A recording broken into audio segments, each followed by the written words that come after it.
सांगली लोकसभेवरून महाविकास आघाडीमध्ये तणाव अजूनही पाहायला मिळतोय। मिरजेमध्ये गुरुवारी घेतलेल्या सभेत उद्धव ठाकरेंनी चंद्रहार पाटलांची उमेदवारी जाहीर केली।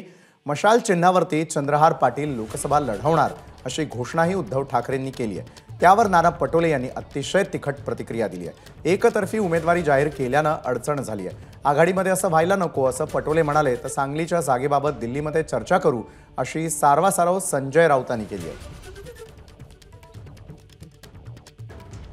जिथपर्यंत वाटाघाटी होऊन त्या सगळ्या विषयाला आपण एक एक जागांचं त्याच्यामध्ये चर्चा होते आणि त्याच्यामध्ये ज्या जागा समजा चर्चेमध्ये असतील त्या जागेला जाहीर करावं नाही असंच अलायन्स सांगतं।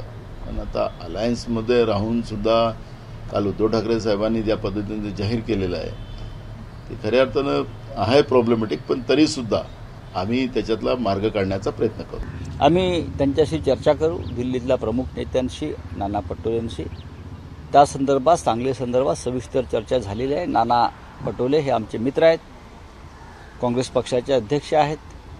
त्यातून मार्ग कसा काढायचा तो आम्ही पाहू। एबीपी माझा, उघडा डोळे बघा नीट।